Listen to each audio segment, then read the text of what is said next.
ಎಲ್ಲರಿಗೂ ನಮಸ್ಕಾರ. ಥಟ್ ಅಂತ ಹೇಳಿ ಕ್ವಿಜ್ ಕಾರ್ಯಕ್ರಮಕ್ಕೆ ತಮಗೆಲ್ಲ ಸ್ವಾಗತ. ಕನ್ನಡ, ಕನ್ನಡಿಗ, ಕರ್ನಾಟಕ ಹೇಗೆ ಮರೆಯಲಿಕ್ಕೆ ಸಾಧ್ಯ? ಈ ಮೂರೂ ವಿಷಯಗಳನ್ನು ಒಳಗೊಂಡಂಥ ಥಟ್ ಅಂತ ಹೇಳಿ ಕಾರ್ಯಕ್ರಮವನ್ನು ತಾವು ನೋಡ್ತಾ ಬಂದಿದ್ದೀರಿ. ಕನ್ನಡದ ಬಗ್ಗೆ, ಕರ್ನಾಟಕದ ಬಗ್ಗೆ, ಕನ್ನಡಿಗರ ಬಗ್ಗೆ ತಿಳ್ಕೋಬೇಕು ಅನ್ನೋದಾದರೆ ಒಂದು ಸೊಗಸಾದ ಕೃತಿ ಕನ್ನಡದಲ್ಲಿ ಪ್ರಕಟವಾಗಿದೆ. ಅದುವೇ ಕರ್ನಾಟಕ ವೈಭವ. ಈ ಪುಸ್ತಕವನ್ನು ಸಂಪಾದಿಸಿದ್ದಾರೆ ಡಾಕ್ಟರ್ ಶಶಿಧರ ಜಿ ವೈದ್ಯ, ಡಾಕ್ಟರ್ ನಿರಂಜನ ಪೂಜಾರ, ಶ್ರೀ ಚಂದ್ರಪ್ಪ ಬಾರಂಗಿ ಅವರು. ಒಟ್ಟು 30 ಅಧ್ಯಾಯಗಳಲ್ಲಿ ಕರ್ನಾಟಕದ ವಿವಿಧ ಆಯಾಮಗಳ ಬಗ್ಗೆ ಇವರು ಲೇಖನಗಳನ್ನು ಬರೆದಿದ್ದಾರೆ. ಈ ಒಂದು ಪುಸ್ತಕದಲ್ಲಿ ಯಾರು ಸ್ಪರ್ಧಾತ್ಮಕ ಪರೀಕ್ಷೆಗಳನ್ನು ತಗೊಳ್ಳೋಕ್ಕೆ ಇಷ್ಟಪಡ್ತಾರೋ ಅವರು ಖಂಡಿತ ಕರ್ನಾಟಕ ವೈಭವ ಎನ್ನುವ ಈ ಒಂದು ಪುಸ್ತಕವನ್ನು ಓದಬಹುದು. ಇವತ್ತು ವಿಶೇಷ ಕಾರ್ಯಕ್ರಮ, ಕನ್ನಡ ಕಾರ್ಯಕ್ರಮ. ಈ ಕಾರ್ಯಕ್ರಮವನ್ನು ತಾವು ನೋಡ್ತಾ ಇದ್ದೀರಿ.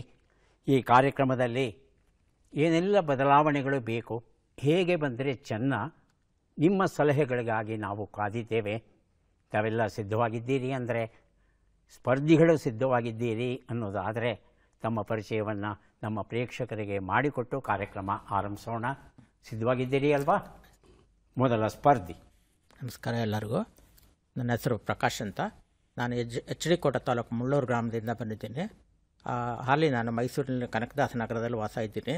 ನಾನು ಪತ್ರಿಕೆ ಓದೋದು, ಸುದ್ದಿ ನೋಡೋದು ಮತ್ತು ಪತ್ರಿಕೆಗಳಿಗೆ ಪ್ರಚಲಿತ ವಿದ್ಯಮಾನಗಳ ಬಗ್ಗೆ ಪತ್ರ ಬರೆಯೋದು ನನ್ನ ಹವ್ಯಾಸ. ಬಹಳ ಸಂತೋಷ ಪ್ರಕಾಶ್ ಅವರೇ, ಸ್ವಾಗತ ಕಾರ್ಯಕ್ರಮಕ್ಕೆ. ಮುಂದಿನ ಸ್ಪರ್ಧಿ. ಎಲ್ಲರಿಗೂ ನನ್ನ ಶರಣಾರ್ಥಿಗಳು. ನನ್ನ ಹೆಸರು ಗಿರಿಜಾ ಆಯಲ್. ಆಮೇಲೆ ನನ್ನ ಹವ್ಯಾಸಗಳು ಅಂದರೆ ಪುಸ್ತಕ, ಆಮೇಲೆ ದಿನಪತ್ರಿಕೆಗಳನ್ನು ಓದುವುದು, ಆಮೇಲೆ ಪದಬಂಧ ಬಿಡಿಸುವುದು, ಆಮೇಲೆ ಶ್ರೀ ಗುರು ಬಸವ ಮಂಟಪ ಅಂತ ಬಸವಾದಿ ಶರಣರ ಬಗ್ಗೆ ಚಿಂತನೆ ನಡೆಸುವುದು ನನ್ನ ಹವ್ಯಾಸವಾಗಿದೆ. ಗಿರಿಜಾ ಅವರಿಗೆ ಸ್ವಾಗತವನ್ನು ಕೋರ್ತಾ ಇದ್ದೇವೆ. ಮೂರನೆಯ ಸ್ಪರ್ಧಿ. ಎಲ್ಲರಿಗೆ ನನ್ನ ನಮಸ್ಕಾರಗಳು. ನನ್ನ ಹೆಸರು ಭರಮಪ್ಪ ಕೆ. ನಾಗೇಶಾಸ್ತ್ರಿ ಪಂಡಿತರಾದಂಥ ಹುಟ್ಟೂರಾದಂಥ ಎಳಬಿಂಚ ಗ್ರಾಮದಿಂದ ಬಂದಿದ್ದೇನೆ. ನನ್ನ ಹವ್ಯಾಸಗಳು ದಿನಪತ್ರಿಕೆ ಓದುವುದು, ತಟ್ಟಂಥ ಕಾರ್ಯಕ್ರಮ ವೀಕ್ಷಣೆ ಮಾಡುವುದು. ನನ್ನ ವೃತ್ತಿ ಬಂದು URW. ಬಹಳ ಸಂತೋಷ ಭರಮಪ್ಪ. ಕಾರ್ಯಕ್ರಮಕ್ಕೆ ಸ್ವಾಗತವನ್ನು ಕೋರ್ತಾ ಇದ್ದೇವೆ ತಮಗೆ. ಮೂವರು ಸಿದ್ಧವಾಗಿದ್ದರೆ ಕಾರ್ಯಕ್ರಮ ಆರಂಭಿಸೋಣ. ಮೊದಲಿಗೆ ನಿಯಮಗಳನ್ನು ಒಮ್ಮೆ ನೋಡಿಬಿಡೋಣ. ಒಟ್ಟು 10 ಪ್ರಶ್ನೆಗಳು. ಮೊದಲು ಬಜರ್ ಒತ್ತಿದವರಿಗೆ ಉತ್ತರ ನೀಡುವ ಅವಕಾಶ. ಪ್ರತಿ ಸರಿ ಉತ್ತರಕ್ಕೆ ಒಂದು ಪುಸ್ತಕ ಬಹುಮಾನ. ಆಯ್ಕೆಗಳು ಬರುವ ಮೊದಲೇ ಬಜರ್ ಒತ್ತಿ ಸರಿ ಉತ್ತರ ನೀಡಿದರೆ 2 ಪುಸ್ತಕ ಬಹುಮಾನ. 100 ಅಂಕ ಗಳಿಸಿದವರಿಗೆ ಒಂದು ಪುಸ್ತಕ ವಿಶೇಷ ಬಹುಮಾನ. ನಕಾರಾತ್ಮಕ ತಂತ್ರಗಳಿಗೆ ಅವಕಾಶವಿಲ್ಲ. ಇಂದಿನ ಕಾರ್ಯಕ್ರಮದಲ್ಲಿ ನಾವು ಕೊಡುವ ಎಲ್ಲ ಪುಸ್ತಕಗಳನ್ನು ನಮಗೆ ಕೊಟ್ಟವರು ಬಳ್ಳಾರಿಯ ಎನ್ ತಿಪ್ಪಣ್ಣ ಮತ್ತು NT ಗೌರಮ್ಮ ಅವರು, ಮಾಜಿ MLC ಮತ್ತು ರಾಜ್ಯ ಅಧ್ಯಕ್ಷರು, ಅಖಿಲ ಭಾರತ ವೀರಶೈವ ಮಹಾಸಭೆ, ಬೆಂಗಳೂರು. ಕಾರ್ಯಕ್ರಮದ ಮೊದಲ ಪುಸ್ತಕ ಮೋಕ್ಷಗುಂಡಂ ವಿಶ್ವೇಶ್ವರಯ್ಯ, ಜೀವನ ಸಾಧನೆ, VS ನಾರಾಯಣರಾವ್ ಬರೆದಿರುವಂತಹ ಪುಸ್ತಕ. ಮೊದಲ ಪ್ರಶ್ನೆ ಈಗ ಬಂತು. ಕನ್ನಡ ವರ್ಣಮಾಲೆಯಲ್ಲಿ ಓಷ್ಟ್ಯದಿಂದ ತುಟಿಗಳಿಂದ ಹುಟ್ಟುವ ಅಕ್ಷರಗಳು ಯಾವುವು? ಆಯ್ಕೆಗಳನ್ನು ನೋಡೋಣ. ಪವರ್ಗ, ಕವರ್ಗ, ಟವರ್ಗ, ಚವರ್ಗ. ಮೊದಲಿಗೆ ಗಿರಿಜಾ, ಆನಂತರ ಭರಮಪ್ಪ. ಪವರ್ಗ. ನಾನು ಹೇಳಿದ್ದೇನು, ಮೊದಲು ಗಿರಿಜಾ, ಆನಂತರ ಭರಮಪ್ಪ. ಗಿರಿಜಾ ಪವರ್ಗ. ಪವರ್ಗ ಆಯ್ಕೆ 1. ಭರಮಪ್ಪ ಟವರ್ಗ ಆಯ್ಕೆ 3. ಉತ್ತರವನ್ನು ನೋಡೋಣ. ಪವರ್ಗ ಉತ್ತರ ಸರಿಯಾಗಿದೆ. ಗಿರಿಜಾ ಅವರಿಗೆ ಮೋಕ್ಷಗುಂಡಂ ವಿಶ್ವೇಶ್ವರಯ್ಯ ಈ ಒಂದು ಪುಸ್ತಕವನ್ನು ಕೊಟ್ಟಿದ್ದೇನೆ. ಪವರ್ಗ ಅಂದರೆ ಆ ಅಕ್ಷರವನ್ನು ಉಚ್ಚಾರ ಮಾಡಬೇಕಾದ್ರೆ 2 ತುಟಿಗಳ ಸಹಾಯ ಬೇಕು. ಪ, ಫ, ಬ, ಭ, ಮ. ಹಾಗಾಗಿ ತುಟಿಗಳ ಸಹಾಯದಿಂದ ಉತ್ಪಾದನೆ ಆಗುವ ಅಕ್ಷರಗಳು ಏನಿವೆ ಆ ಅಕ್ಷರಗಳನ್ನೆಲ್ಲ ಒಂದು ವರ್ಗದಲ್ಲಿ ಇಟ್ಟಿದ್ದಾರೆ. ಹಾಗಾಗಿ ನಮ್ಮ ಕನ್ನಡ ಭಾಷೆಯ ವರ್ಣಮಾಲೆ ಏನಿದೆ ಇದು ಅತ್ಯಂತ ವೈಜ್ಞಾನಿಕವಾದ ವರ್ಣಮಾಲೆ ಅಂತ ನಾವು ಭಾವಿಸಬಹುದು. ಬಹುಪಾಲು ಭಾರತೀಯ ಭಾಷೆಗಳೆಲ್ಲ ಇದೇ ರೀತಿಯ ವರ್ಣಮಾಲೆಯನ್ನು ಬಳಸೋದರಿಂದ ನಮ್ಮ ಅನೇಕ ಭಾರತೀಯ ಭಾಷೆಗಳು ವೈಜ್ಞಾನಿಕವಾಗಿವೆ ಅನ್ನೋದನ್ನು ನಾವಿಲ್ಲಿ ಸ್ಮರಿಸ್ಕೋಬಹುದು. ನಮ್ಮ ಹೆಮ್ಮೆಯ ಪರಂಪರೆ ಮಾತಾ ತ್ಯಾಗಮಯಿ ಬರೆದಂಥ ಪುಸ್ತಕ ನಮ್ಮ ಪ್ರಶ್ನೆ. 1952ರಲ್ಲಿ ಯಾರು ಸಿರಿಗನ್ನಡ ಅರ್ಥಕೋಶ ಕನ್ನಡ ಶಬ್ದಕೋಶವನ್ನು ಪ್ರಕಟಿಸಿದರು? ಆಯ್ಕೆಗಳನ್ನು ನೋಡೋಣ. ಮಾಸ್ತಿ ವೆಂಕಟೇಶ ಅಯ್ಯಂಗಾರ್, ಶಿವರಾಮ ಕಾರಂತ, ಕುವೆಂಪು, ಡಿ.ವಿ. ಗುಂಡಪ್ಪ. ಮೊದಲಿಗೆ ಗಿರಿಜಾ, ಆನಂತರ ಭರಮಪ್ಪ. ಶಿವರಾಮ್ ಕಾರಂತ್. ದಯವಿಟ್ಟು ಸ್ವಲ್ಪ ಗಮನ ಇರಲಿ. ಗಿರಿಜಾ ಅವ್ರಿಗೆ ಅವಕಾಶ ಕೊಡೋಣ. ಮೊದಲು ಹೇಳಿ ಗಿರಿಜಾ ಅವರೇ. ಮಾಸ್ತಿ ಅಯ್ಯಂಗಾರ್. ಮಾಸ್ತಿ ವೆಂಕಟೇಶ ಅಯ್ಯಂಗಾರ್ ಆಯ್ಕೆ 1. ಹೇಳಿ ಭರಮಪ್ಪ. ಶಿವರಾಮ್ ಕಾರಂತ್. ಶಿವರಾಮ ಕಾರಂತ ಆಯ್ಕೆ 2. ಉತ್ತರವನ್ನು ನೋಡೋಣ. ಶಿವರಾಮ ಕಾರಂತ ಉತ್ತರ ಸರಿಯಾಗಿದೆ. ಈ ಉತ್ತರವನ್ನು ಭರಮಪ್ಪ ಕೊಟ್ಟಿದ್ದಾರೆ. ನಮ್ಮ ಹೆಮ್ಮೆಯ ಪರಂಪರೆ ಈ ಒಂದು ಪುಸ್ತಕವನ್ನು ಭರಮಪ್ಪ ಅವರಿಗೆ ಕೊಟ್ಟಿದ್ದೇನೆ. ಭರಮಪ್ಪ ಅವರೇ, ಉತ್ತರ ಗೊತ್ತಾಯಿತು ಅನ್ನೋ ಖುಷಿ ಬಂದಾಗ ಏನು ಮಾಡ್ತೀವಿ? ಎಲ್ಲವನ್ನೂ ಮರ್ತು ಹೋಗ್ತೀವಿ ನಾವು. ಅತ್ಯಂತ ಸಹಜವಾದದ್ದು ನಿಮ್ಮ ವರ್ತನೆ, ಏನೂ ತಪ್ಪಿಲ್ಲ ಅದರಲ್ಲಿ. ಆದರೆ ಇದು ಸ್ಪರ್ಧೆ ಅಲ್ವಾ? ಹಾಗಾಗಿ ನೀವು ತಕ್ಷಣ ಉತ್ತರ ಹೇಳಿಬಿಟ್ರೆ ನಾ ಕೇಳೋಕ್ಕೆ ಮೊದಲು ಒತ್ತದವರು ಗಿರಿಜಾ ಅವರು ಅದೇ ಉತ್ತರ ಕೊಟ್ಟರೆ ನಾನು ಏನಂತ ಭಾವಿಸ್ಬೇಕು? ಭರಮಪ್ಪನ ಉತ್ತರವನ್ನು ಕಾಪಿ ಹೊಡೆದ್ರ ಅಥವಾ ನಿಜಕ್ಕೂ ಗಿರಿಜಾ ಅವರಿಗೆ ಗೊತ್ತಿದೆಯಾ? ನನಗೆ ಗೊಂದಲ ಆಗುತ್ತೆ. ಹಾಗಾಗಿ ದಯವಿಟ್ಟು ಸ್ವಲ್ಪ ಯಾರು ಉತ್ತರ ಕೊಡಬೇಕು ಅಂತ ಹೇಳ್ತೇನೆ, ಅಲ್ಲಿವರೆಗೂ ಕಾಯಿರಿ. 25,000 ಕನ್ನಡ ಶಬ್ದಗಳನ್ನು ಒಳಗೊಂಡಂಥ ನಿಘಂಟು ಇದು. 560 ಪುಟಗಳಷ್ಟು ದೊಡ್ಡದಾದದ್ದು. ಸಾಮಾನ್ಯ ಓದುಗರಿಗೂ ಹಾಗೂ ವಿದ್ಯಾರ್ಥಿಗಳಿಗೂ ತುಂಬ ಉಪಯುಕ್ತವಾಗ್ತಾ ಇತ್ತು. ಈ ಕನ್ನಡ ಶಬ್ದಕೋಶ, ಸಿರಿಗನ್ನಡ ಅರ್ಥಕೋಶ ಈಗಲೂ ಮುದ್ರಣದಲ್ಲಿದೆ. ಮುಂದಿನ ಪುಸ್ತಕ ಈರಣ್ಣ ಬೆಂಗಾಲಿ ಬರೆದ ಭೂಮಿ ಎನ್ನುವ ಕಾದಂಬರಿ. ನಮ್ಮ ಪ್ರಶ್ನೆ, ಈ ವಾಕ್ಯಗಳಲ್ಲಿ ಯಾವ ವಾಕ್ಯವು ಸರಿಯಾಗಿದೆ ಅದನ್ನು ವಿವರಿಸಬೇಕು. ವಾಕ್ಯಗಳನ್ನು ಕೊಡ್ತಾ ಹೋಗ್ತೇವೆ, ದಯವಿಟ್ಟು ಓದಿ. ಸ್ವಾತಂತ್ರ್ಯ ಹೋರಾಟಗಾರರಿಗೆ ಮಾಶಾಸನ ದೊರೆಯುತ್ತದೆ. ಸ್ವಾತಂತ್ರ್ಯ ಹೋರಾಟಗಾರರಿಗೆ ಮಾಸಾಶನ ದೊರೆಯುತ್ತದೆ. ಮೊದಲಿಗೆ ಪ್ರಕಾಶ್, ಆನಂತರ ಭರಮಪ್ಪ. ಸ್ವಾತಂತ್ರ್ಯ ಹೋರಾಟಗಾರರಿಗೆ ಮಾಶಾಸನ ದೊರೆಯುತ್ತದೆ. ಅಲ್ಲ, ಒಂದನೇದ ಎರಡನೇದು? ಒಂದನೇದು ಸರ್. ಒಂದನೇದು ಸರಿಯಾಗಿದೆ, ಮಾಶಾಸನ ಸರಿಯಾಗಿದೆ. ಭರಮಪ್ಪ. ಸ್ವಾತಂತ್ರ್ಯ ಹೋರಾಟಗಾರರಿಗೆ ಮಾಸಾಸನ ಎರಡನೇ ಸರ್. ಎರಡನೇದು ಸರಿಯಾಗಿದೆ. ಮೊದಲನೇದು ತಪ್ಪಾಗಿದೆಯಾ? ತಪ್ಪಾಗಿದೆ. ಎರಡನೇದು ಸರಿ ಇದೆ ಅಂತ ಹೇಳ್ತಾ ಇದ್ದೀವಿ. ಉತ್ತರವನ್ನು ನೋಡೋಣ.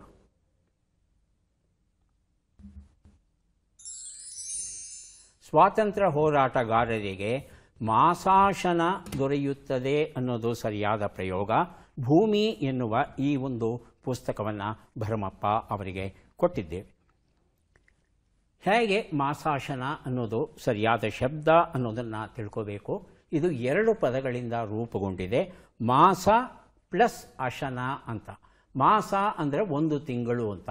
ಅಶನ ಅಂತ ಹೇಳ್ತಂದರೆ ಊಟಕ್ಕಾಗಿ ಅಥವಾ ಬದುಕನ್ನು ನಡೆಸೋದಕ್ಕೆ ಬೇಕಾಗುವಂಥದ್ದು ಎನ್ನುವ ಅರ್ಥ ಬರುತ್ತೆ. ಹಾಗಾಗಿ ಮಾಸಾಶನ ಅಂದರೆ 1 ತಿಂಗಳು ಬದುಕನ್ನು ನಡೆಸೋದಕ್ಕೆ ಬೇಕಾಗುವಷ್ಟು ಹಣ ಏನಿದೆ, ಆ ಹಣವನ್ನು ಕೊಡುವ ಒಂದು ವ್ಯವಸ್ಥೆ ಏನಿದೆ ಅದನ್ನು ಮಾಸಾಶನ ಅಂತ ಹೇಳ್ತೇವೆ.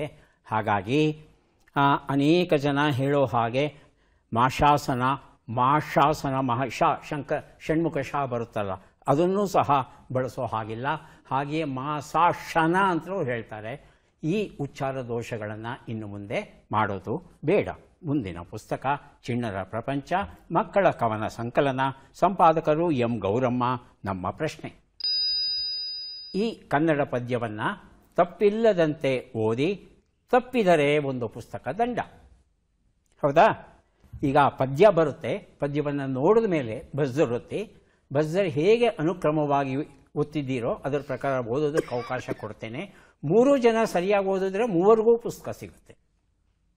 ಆಯಿತಾ? ಈಗ ಪದ್ಯವನ್ನು ನೋಡೋಣ. ಈಗ ಬಂದಿದೆ ಪದ್ಯ. ನಾನು ಓದಕ್ಕೆ ಹೋಗಲ್ಲ, ನಿಮಗೆ ಅವಕಾಶ ಕೊಡ್ತಾ ಇದ್ದೇನೆ. ಬಜ್ಜರ್ ಒತ್ತಿ.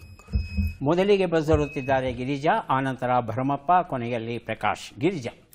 ಪೆಣ್ಣಲ್ಲವೇ ನಮ್ಮನೆಲ್ಲ ಪಡೆದ ತಾಯಿ, ಪೆಣ್ಣಲ್ಲವೇ ಪೊರೆದವಳು, ಪೆಣ್ಣು ಪೆಣ್ಣೆಂದೇಕೆ ಬೀಳುಗಳೆವರು, ಕಣ್ಣು ಕಾಣದ ಗಾವಿಲರು. ಹೇಳಿ ಭರಮಪ್ಪ. ಪೆಣ್ಣಲ್ಲವೇ ನಮ್ಮನ್ನೆಲ್ಲ ಪಡೆದ ತಾಯಿ, ಪೆಣ್ಣಲ್ಲವೇ ಪರೆದವಳು, ಪೆಣ್ಣು ಪೆಣ್ಣೆಂದೇಕೆ ಬೀಳುಗಳಿವರು, ಕಣ್ಣು ಕಾಣದ ಗಾವಿಲರು. ಪ್ರಕಾಶ್. ಪೆಣ್ಣಲ್ಲವೇ ನಮ್ಮನ್ನೆಲ್ಲ ಪಡೆದ ತಾಯಿ, ಪೆಣ್ಣಲ್ಲವೇ ಪೊರೆದವಳು, ಪೆಣ್ಣು ಪೆಣ್ಣಂದೇಕೆ ಬೀಳುಗಳೆವರು, ಕಣ್ಣು ಕಾಣದ ಗಾವಿಲರು. ಸರಿಯಾಗಿ ಓದಿದ್ದು ಗಿರಿಜಾ ಅವರು. ಚಿಣ್ಣರ ಪ್ರಪಂಚ ಈ ಪುಸ್ತಕ ಅವರಿಗೆ ಕೊಟ್ಟಿದ್ದೇನೆ. ಭರಮಪ್ಪ ಅವರು 2 ಕಡೆ ತಡವರಿಸಿದ್ರು. ಪ್ರಕಾಶ್ ಅವರು ವಾಸ್ತವದಲ್ಲಿ ಒಂದು ಕಡೆ ಮಾತ್ರ ಸ್ವಲ್ಪ ಅನುಮಾನ ಇತ್ತು. ಆದರೆ ಒಟ್ಟಾರೆಯಾಗಿ ನೋಡ್ತು ಅಂದರೆ ಪದ್ಯವನ್ನು ಓದಿದ್ದೀರಿ ಅಂತ, ಚೆನ್ನಾಗೇ ಓದಿದ್ದೀರಿ ಅಂತ ಭಾವಿಸಬೇಕು. ಹಾಗಾಗಿ ತಮಗೂ ಒಂದು ಪುಸ್ತಕ ಕೊಡ್ತಾ ಇದ್ದೇವೆ. ದೇವರಿಂದ ಫೋನ್, ಕೊಡಗು ಗಣೇಶ್ ಬರೆದಂಥ ಪುಸ್ತಕ ಪ್ರಕಾಶ್ ಅವರಿಗೆ ಕೊಟ್ಟಿದ್ದೇವೆ. ಸಂಚಿಯ ಹೊನ್ನಮ್ಮ ಬರೆದಂಥ ಹದಿಬದೆಯ ಧರ್ಮ ಅಂತಕ್ಕಂಥ ಕಾವ್ಯ ಏನಿದೆ, ಅಲ್ಲಿರ್ತಕ್ಕಂಥ ಒಂದು ಪದ್ಯವನ್ನು ತಗೊಂಡು ನಾವಿಲ್ಲಿ ಕೇಳಿದ್ವಿ ಪ್ರಶ್ನೆ ರೂಪದಲ್ಲಿ ತಮಗೆ. ಹದಿಬದೆಯ ಧರ್ಮದಲ್ಲಿ ಸಂಚಿಯ ಹೊನ್ನಮ್ಮನ ವಿಶೇಷ ಏನು ಅಂತ ಹೇಳ್ತಂದರೆ, ಸತೀ ಧರ್ಮ ಅಂದರೆ ಏನು ಅನ್ನೋದನ್ನು ವಿವರಿಸ್ತಾ, ಹಾಗೆಯೇ ಪತಿ ಧರ್ಮ ಅಂದರೆ ಏನು ಅನ್ನೋದನ್ನೂ ಸಹ ಆಕೆ ಹೇಳ್ತಾಳೆ. ಹಾಗಾಗಿ ಆಕೆಯ ಕಾವ್ಯ ಏನಿದೆ ಇವತ್ತಿಗೂ ಸಹ ನಾವು ಓದಬೇಕು. ಅದರಲ್ಲೂ ವಿಶೇಷವಾಗಿ ಯಾರು IT-BT ಕ್ಷೇತ್ರದಲ್ಲಿ ಕೆಲಸ ಮಾಡ್ತಾ ಇದ್ದಾರೋ, ಗಂಡಸರು ಹೆಂಗಸರು ಇಬ್ಬರೂ ಸಹ ಈ ಒಂದು ಪದ್ಯವನ್ನು ಓದಿತು ಅಂದರೆ ಅವರ ಬದುಕಿಗೆ ಒಂದು ಸ್ಪಷ್ಟವಾದ ಮಾರ್ಗದರ್ಶನ ದೊರೆಯುತ್ತೆ ಅನ್ನೋದು ನಮ್ಮ ನಂಬಿಕೆ. ಮುಂದಿನ ಪುಸ್ತಕ ಕಿರಣ, ಕೊಕ್ಕಡ ವೆಂಕಟರಮಣ ಭಟ್ ಬರೆದ ಲೇಖನಗಳ ಸಂಕಲನ. ಪ್ರಶ್ನೆ: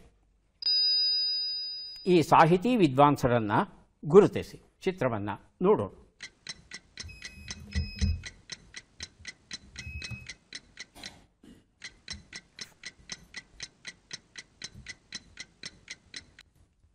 ಮೊದಲಿಗೆ ಗಿರಿಜಾ, ಆನಂತರ ಭರಮಪ್ಪ. ಸರ್ ಎಂ ವಿಶ್ವೇಶ್ವರಯ್ಯನವರು. ಭರಮಪ್ಪ. ಆಯ್ಕೆ. ಕಾದಿರಿಸೋ ವ್ಯವಸ್ಥೆ ಇಲ್ಲ ನಮ್ಮಲ್ಲಿ, ಯಾಕಂದರೆ ಹೆಚ್ಚುವರಿ ಪುಸ್ತಕ ಕೊಡ್ತೀವಲ್ವಾ ಉತ್ತರ ಸರಿ ಇದ್ದರೆ. ಪ್ರಕಾಶ್, ಉತ್ತರವನ್ನು ತಿಳ್ಕೊಳ್ಳೋಣ. ಉತ್ತರ ಕೊಡೋ ಅವಕಾಶ ಯಾರಿಗೂ ಇಲ್ಲ. ಆಯ್ಕೆಗಳು: ಉತ್ತಂಗಿ ಚೆನ್ನಪ್ಪ, DC ಪಾವಟೆ, ಸಸ ಮಾಳವಾಡ, ಫಗು ಹಳಕಟ್ಟಿ. ಉತ್ತರವನ್ನು ನೋಡೋಣ. ಫಗು ಹಳಕಟ್ಟಿ ಸರಿಯಾದ ಉತ್ತರ ಆಗಿತ್ತು. ಕಿರಣ ಈ ಕೃತಿ ನನ್ನಲ್ಲೇ ಉಳಿಬೇಕಾಗಿ ಬಂತು. ಫಕೀರಪ್ಪ ಗುರುಪಸಪ್ಪ ಹಳಕಟ್ಟಿ ಅನ್ನೋರು, ಇವರು ಸಂಶೋಧಕರು ಹಾಗೂ ಸಂಪಾದಕರು. ಇವರ ಬದುಕು ಸಾಧನೆ, ಕನ್ನಡಕ್ಕೆ ಇವರು ಮಾಡಿರುವ ಸೇವೆಯನ್ನು ನೆನೆಸ್ಕೊಂಡ್ರೆ ಕಣ್ಣಲ್ಲಿ ನೀರು ಬರುತ್ತೆ. ವಚನ ಪಿತಾಮಹ ಅನ್ನೋ ಬಿರುದನ್ನು ಇವರಿಗೆ ನಾವು ಕೊಟ್ಟಿದ್ದೇವೆ.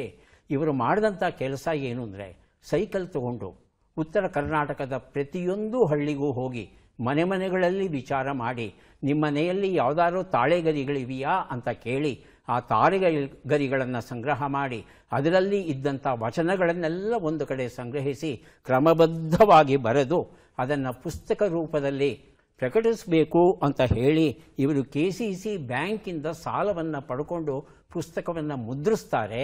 ಆದರೆ ನಮ್ಮ ವಿಶಾಲ ಕನ್ನಡಿಗರು ಯಥಾಪ್ರಕಾರ ಕನ್ನಡ ಪುಸ್ತಕವನ್ನು ಕೊಳ್ಳಲ್ಲ, ಪುಸ್ತಕಗಳೆಲ್ಲ ಹಾಗೇ ಉಳಿಯುತ್ತೆ. ಆದರೆ ಬ್ಯಾಂಕ್ ಸಾಲ ಅನ್ನೋದು ಇದೆಯಲ್ಲ, ಬ್ಯಾಂಕ್ನವರು ನೇರವಾಗಿ ಇವರ ಮನೆಗೆ ಬಂದು ಜಪ್ತಿ ಮಾಡ್ತಾರೆ. ಆದರೆ ಇವರಿಗೆ ಒಂದು ಚಿನ್ನದ ಪದಕವನ್ನು ಕೊಟ್ಟಿರ್ತಾರೆ ತರಳುಬಾಳು ಜಗದ್ಗುರು ಅವರು. ಆಗ ಜಗದ್ಗುರುಗಳು ಬಂದು ಹೇಳ್ತಾರೆ, ಚಿನ್ನದ ಪದಕ ಕಟ್ಕೊಂಡು ಏನು ಮಾಡ್ತೀವೋ ಪುಣ್ಯಾತ್ಮ, ಮಾರು ಅದನ್ನು, ಮೊದಲು ಋಣಮುಕ್ತನಾಗು ಅಂತ ಹೇಳ್ತಾರೆ. ಹಾಗಾಗಿ ಸ್ವಾಮಿಗಳು ಕೊಟ್ಟಂಥ ಆ ಚಿನ್ನದ ಪದಕವನ್ನು ಮಾರಾಟ ಮಾಡಿ KCC ಬ್ಯಾಂಕ್ ಸಾಲವನ್ನು ಅವರು ತೀರಿಸ್ತಾರೆ ಅನ್ನೋದು ಗೊತ್ತಾದಾಗ ಎಲ್ಲೋ ಒಂದು ಕಡೆಗೆ ತುಂಬ ನೋವಾಗುತ್ತೆ ಮನಸ್ಸಿಗೆ. ಚಾಣಕ್ಯ ನೀತಿ ಎನ್ನುವ ಪುಸ್ತಕ, ಸಂಗ್ರಹಾನುವಾದ ಡಾಕ್ಟರ್ BR ಸುಹಾಸ್ ಅವರಿಂದ ನಮ್ಮ ಪ್ರಶ್ನೆ: ಅಚ್ಚ ಕನ್ನಡ ವಾಕ್ಯವನ್ನು ರೂಪಿಸಿ, ತಪ್ಪಿದ್ದರೆ ಯಥಾಪ್ರಕಾರ ಒಂದು ಪುಸ್ತಕ ದಂಡ. ಈಗ ಬಂತು ವಾಕ್ಯ. ನಾ ಇನ್ನೂ ಓದೇ ಇಲ್ಲ, ಆಗಲೇ ಹೇಳಿದ್ದಾರೆ. ಪ್ರಕಾಶ್ ಹೇಳಿ. ಚುನಾವಣೆ ಬಂತು ಅಂದರೆ ರಾಜಕಾರಣಿಗಳ ದೇವಸ್ಥಾನ ಓಟ ಶುರುವಾಗುತ್ತದೆ. ದೇವಸ್ಥಾನ ಓಟ ಶುರುವಾಗುತ್ತದೆ. ಹಾಂ. ಎರಡನೇದಾಗಿ ಭರಮಪ್ಪ ಬರ್ಕೋಬೇಕಾ? ಅಷ್ಟು ಸಮಯ ಇಲ್ವಲ್ಲಪ್ಪ. ಗಿರಿಜಾ ಅವರು ಎಲೆಕ್ಷನ್ ಬಂತು ಅಂದರೆ ರಾಜಕಾರಣಿಗಳ ದೇವರ ಓಟ ಶುರುವಾಗುತ್ತದೆ. ದೇವರ ಓಟ. ಭರಮಪ್ಪ ಚುನಾವಣೆ ಬಂತಂದರೆ ರಾಜಕಾರಣಿಗಳು ದೇವಾಲಯ ಓಟ ಶುರುವಾಗುತ್ತೆ. ಪ್ರಕಾಶ್ ಅವರು ಹೇಳಿದ್ದು ಅದೇ ಅಲ್ವಾ? ದೇವಾಲಯ ಓಟ ತಾನೆ? ಹಾಂ ಹಾಂ. ನಮ್ಮ ದೇವಾಲಯ ಸುತ್ತಾಟ, ದೇವಾಲಯ ಸುತ್ತಾಟ ಅಂತ ಆಗುತ್ತೆ. ಸುತ್ತಾಟ. ಹಾಂ. ಉತ್ತರವನ್ನು ನೋಡೋಣ. ಚುನಾವಣೆ ಬಂದರೆ ರಾಜಕಾರಣಿಗಳ ದೇಗುಲಗಳ ದೌಡು ಶುರುವಾಗುತ್ತೆ ಅಂತ ಒಂದು ಅನುವಾದವನ್ನು ಪತ್ರಿಕೆಗಳಲ್ಲಿ ಎಲ್ಲ ಬಳಸ್ತಾರೆ. ಹಾಗಾಗಿ ಅದನ್ನೇ ತಗೊಂಡ್ವಿ. ಇಲ್ಲಿ ನಾವು ತಿಳ್ಕೋಬೇಕಾದದ್ದು ಅಂದರೆ ಈ ಟೆಂಪಲ್ ರನ್ ಅನ್ನೋದಿದೆಯಲ್ಲ, ಇದು ಕನ್ನಡ ಭಾಷಾ ಜಾಯಮಾನಕ್ಕೆ ಒಗ್ಗುವಂಥ ಶಬ್ದ ಅಲ್ಲ, ನುಡಿಗಟ್ಟಲ್ಲ. ವಾಸ್ತವದಲ್ಲಿ ಇಂಗ್ಲೀಷಲ್ಲೂ ಇಲ್ಲ, ಇದು ಈ ರೀತಿಯಾದ ಶಬ್ದ ಇಲ್ಲ. ಆದರೆ ಅದನ್ನು ಪತ್ರಿಕೆಗಳಲ್ಲಿ ಎಲ್ಲದರಲ್ಲೂ ಬಳಸ್ಕೊಂಡು ಬಂದಿದ್ದೇವೆ.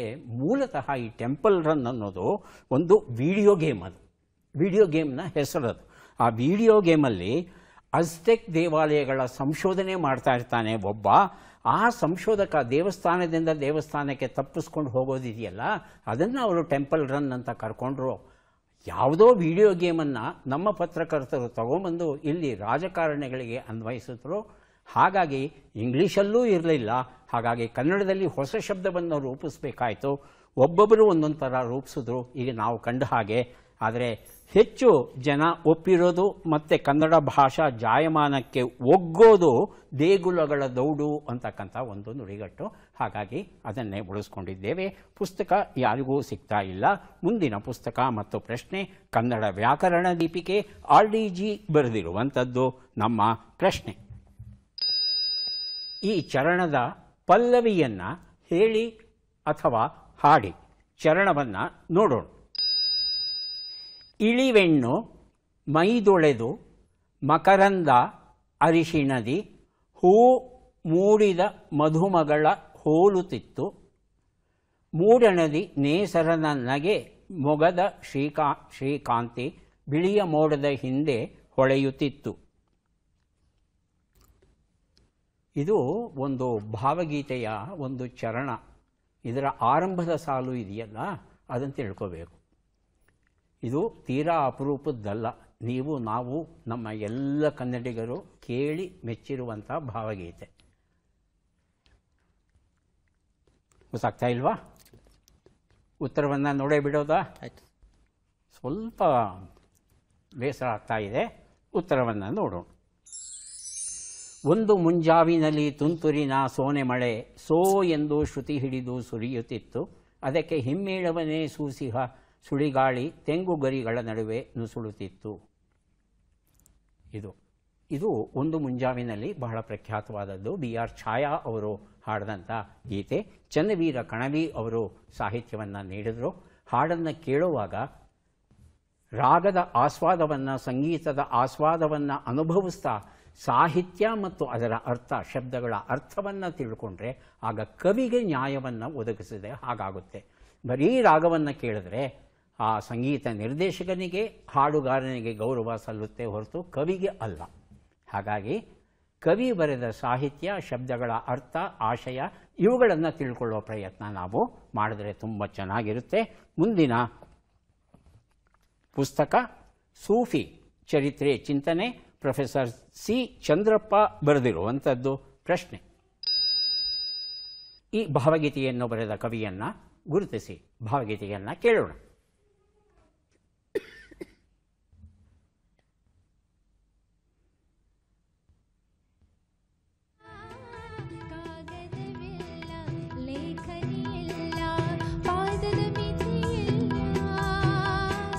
ಅಕ್ಷರವಿಲ್ಲ, ಶಬ್ದಗಳಿಲ್ಲ, ವಾಕ್ಯದ ಹಂಗಿಲ್ಲ, ಕಾಗದವಿಲ್ಲ, ಲೇಖ ಲೇಖನಿಯಿಲ್ಲ, ಪಾದದ ಮಿತಿಯಿಲ್ಲ.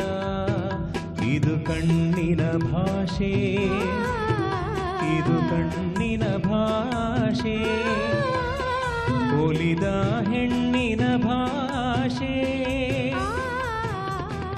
ಅಕ್ಷರವಿಲ್ಲ, ಶಬ್ದಗಳಿಲ್ಲ, ವಾಕ್ಯದ ಹಂಗಿಲ್ಲ, ಕಾಗದವಿಲ್ಲ. ಆಯ್ಕೆಗಳು ಬರೋದಕ್ಕೆ ಮೊದಲು ಪ್ರಕಾಶ್ ಬಜರುತ್ತಿದ್ದಾರೆ. ಉತ್ತರ ಪಿ ಆರ್ ಲಕ್ಷ್ಮಣರಾವ್. ಲಕ್ಷ್ಮಣರಾವ್ ಅಂತ ಹೇಳ್ತಾ ಇದ್ದಾರೆ. ಆಯ್ಕೆಗಳನ್ನು ನೋಡೋಣ. Vasanta Kushtagi, Dinakar Desai, K S Narasimhaswamy. ಹೇಳಿ ಭರಮಪ್ಪ. K S Narasimhaswamy. ಗಿರಿಜಾ ಅವರು? ದಿನಕರ ದೇಸಾಯಿ ಅವರು. ಆಯ್ಕೆ 4 ಎಚ್ ಎಸ್ ವೆಂಕಟೇಶ್ ಮೂರ್ತಿ. ಉತ್ತರವನ್ನು ನೋಡೋಣ. ಎಚ್ ಎಸ್ ವೆಂಕಟೇಶ್ ಮೂರ್ತಿ ಉತ್ತರ ಸರಿಯಾಗಿತ್ತು. ಈ ಉತ್ತರವನ್ನು ಯಾರೂ ಕೊಟ್ಟಿಲ್ಲ. ಪುಸ್ತಕ ನನ್ನಲ್ಲೇ ಉಳಿಬೇಕಾಗಿ ಬಂತು. ಎಚ್ ಎಸ್ ವೆಂಕಟೇಶ್ ಮೂರ್ತಿ ಅವರು ಇತ್ತೀಚೆಗೆ ತಮ್ಮ 80ನೇ ಹುಟ್ಟುಹಬ್ಬವನ್ನು ಆಚರಿಸ್ಕೊಂಡ್ರು. ಬಹಳ ಬಹಳ ಅರ್ಥವತ್ತಾದ ಭಾವಗೀತೆಗಳನ್ನು ನಮಗೆ ಕೊಟ್ಟಂಥ ಕವಿ ನಮ್ಮ ನಡುವೆ ಇರೋದು ನಾವೆಲ್ಲರೂ ಹೆಮ್ಮೆ ಪಡುವಂಥ, ಖುಷಿ ಪಡುವಂಥ ವಿಚಾರ. ಕವಿಗಳು ಶತಮಾನವನ್ನು ತಲುಪಲಿ, ಶತಮಾನ ಕಾಲ ಬದುಕಲಿ, ನಮಗೆ ಮತ್ತಷ್ಟು ಒಳ್ಳೆಯ ಗೀತೆಗಳನ್ನು ಕೊಡಲಿ ಅಂತ ಈ ಒಂದು ಸಂದರ್ಭದಲ್ಲಿ ನಾವೆಲ್ಲರೂ ಸೇರಿ ಆಶಿಸೋಣ. ಈಗ ಕೊನೆಯ ಘಟ್ಟಕ್ಕೆ ಬಂದಿದ್ದೇವೆ. ಆ ಪದಬಂಧಕ್ಕೆ 3 ಪುಸ್ತಕಗಳನ್ನು ಕೊಡೋಕೆ ಸಿದ್ಧವಾಗ್ತಾ ಇದ್ದೇವೆ. ಪದಬಂಧವನ್ನು ನೋಡೋಣ. ಶೂನ್ಯ ಸಿಂಹಾಸನಾಧೀಶ್ವರ, ಜೇಡರ ಬಲೆ ಪ್ರಸ್ತುತ. ಬಜರ್ ಒತ್ತಿದ್ದಾರೆ. ಮೊದಲಿಗೆ ಗಿರಿಜಾ, ಆನಂತರ ಭರಮಪ್ಪ. ಗಿರಿಜಾ ಅವರೇ, ಒಂದು ಉತ್ತರ. ಅಲ್ಲಮ ಪ್ರಭು. ಉತ್ತರವನ್ನು ನೋಡೋಣ. ಅಲ್ಲಮ ಪ್ರಭು ಉತ್ತರ ಸರಿಯಾಗಿದೆ. ಸಕಲ ಕಲಾವಲ್ಲಭ, ಕೂಡ್ಲು ಸುಬ್ರಾಯ ಶಾನುಭೋಗ. ಈ ಪುಸ್ತಕ ಕೊಟ್ಟಿದ್ದೇನೆ. 2 ಉತ್ತರ. ತಮಗೆ ಅವಕಾಶ ಸಿಗುತ್ತೆ. ಜೇಡರ ಬಲೆ. ಭರಮಪ್ಪ, ಪ್ರಕಾಶ್, ಉತ್ತರವನ್ನು ನೋಡೋಣ. ಇಲ್ಲಣ. 3 ಉತ್ತರ. ಯಾರು ಬೇಕಾದರೂ ಬಜರ್ ಒತ್ತಬಹುದು, ಉತ್ತರ ಕೊಡಬಹುದು. ಪ್ರಸ್ತುತ, ಸದ್ಯದ ಸ್ಥಿತಿಗತಿ ಅನ್ನುವ ಅರ್ಥ ಬರುವಂಥ ಶಬ್ದ. ಹೇಳಿ ಗಿರಿಜಾ. ಪ್ರಸ್ತುತನೇ. ಮಧ್ಯ ಬರುತ್ತೆ. ಉತ್ತರವನ್ನು ನೋಡೋಣ. ಸಂಪ್ರತಿ ಅಥವಾ ಸಾಂಪ್ರತ, ಸಂಪ್ರತಿ ಅಂತ ನಾವು ಕರೆಯೋದು ಉಂಟು. ಈಗ ಚಟ್ಪಟ್ ಚಿನ್ಕುರಳಿ. ಮೊದಲ ಅವಕಾಶ ಪ್ರಕಾಶ್ ಅವರಿಗೆ. ಸಿದ್ಧವಾಗಿದ್ದೀರಾ? ಮೊದಲ ಪ್ರಶ್ನೆ.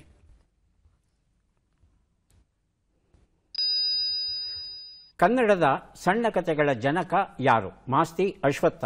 ಮಾಸ್ತಿ. ಮುಂದಿನ ಪ್ರಶ್ನೆ. ಕನ್ನಡದ ಸೇನಾನಿ ಯಾವ ಕವಿಯ ಅನ್ವರ್ತನಾಮ? A R Krishnashastri, Y Chandrashekhara Shastri? A R Krishnashastri. ಮುಂದಿನ ಪ್ರಶ್ನೆ. ನೆನಪು ಸಿಹಿ ಕಹಿ ಯಾರ ಆತ್ಮಕತೆ? ನಿರಂಜನ, ಅನುಪಮ ನಿರಂಜನ? ಅನುಪಮ ನಿರಂಜನ್. ಮುಂದಿನ ಪ್ರಶ್ನೆ. ಬೆಟ್ಟದ ಮೇಲೊಂದು ಮನೆಯ ಮಾಡಿ ಮೃಗಗಳಿಗೆ ಅಂಜಿದೊಡಂತಯ್ಯ. ಈ ಕವಿ ನುಡಿಯು ಯಾರದ್ದು? ಅಕ್ಕ ಮಹಾದೇವಿ, ಸಂಚಿಯ ಹೊನ್ನಮ್ಮ? ಅಕ್ಕ ಮಹಾದೇವಿ. ಮುಂದಿನ ಪ್ರಶ್ನೆ. ಕುಂಭೇಶ್ವರ ಇದು ಯಾರ ಅಂಕಿತ ನಾಮ? ಕೇತಲದೇವಿ, ಅಕ್ಕನಾಗಮ್ಮ? ಅಕ್ಕನಾಗಮ್ಮ. ಅಕ್ಕನಾಗಮ್ಮ. ಉತ್ತರವನ್ನು ನೋಡ್ತಾ ಹೋಗೋಣ. 1 ಉತ್ತರ. ಸಣ್ಣ ಕಥೆಗಳ ಜನಕ ಮಾಸ್ತಿ ಸರಿಯಾಗಿದೆ. 2 ಉತ್ತರ. ಕನ್ನಡದ ಸೇನಾನಿ ಕೃಷ್ಣಶಾಸ್ತ್ರಿ ಸರಿಯಾಗಿದೆ. 3 ಉತ್ತರ. ನೆನಪು ಸಿಹಿ ಕಹಿ ಅನುಪಮ ನಿರಂಜನ ಅವರ ಆತ್ಮಕತೆ ಸರಿಯಾಗಿದೆ. 4 ಉತ್ತರ.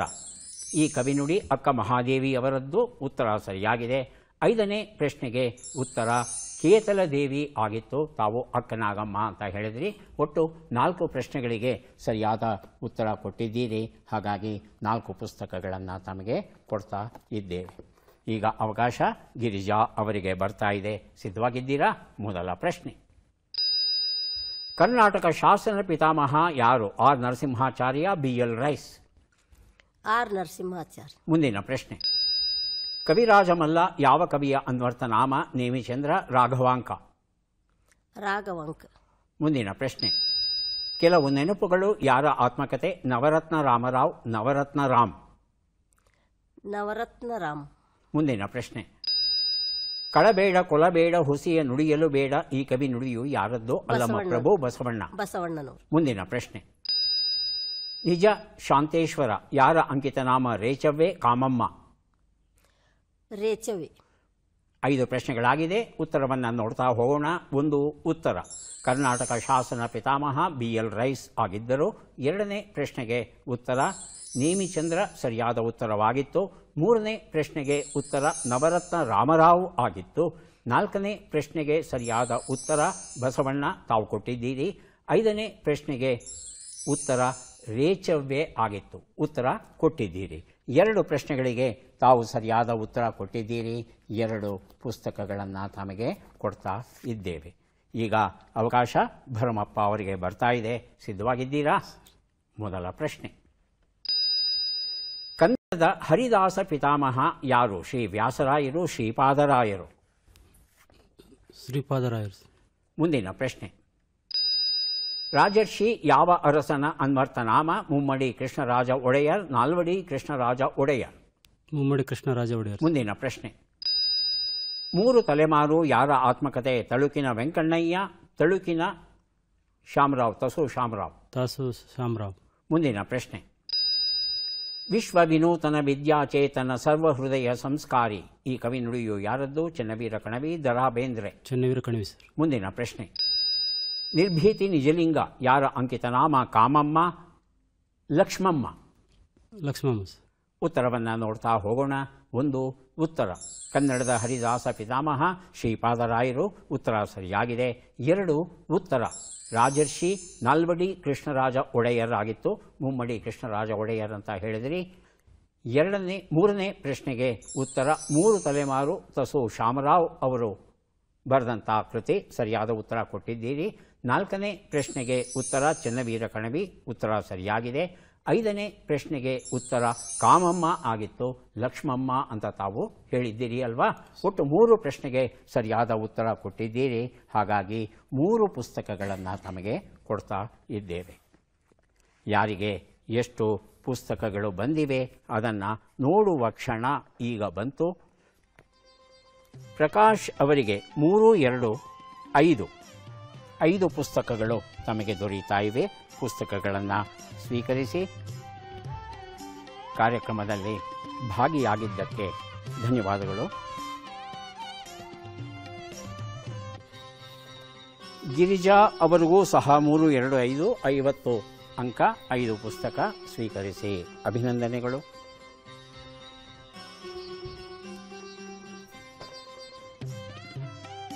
ಮೂರು 2, 5 ದಯವಿಟ್ಟು ಸ್ವೀಕರಿಸಿ ಅಭಿನಂದನೆಗಳು.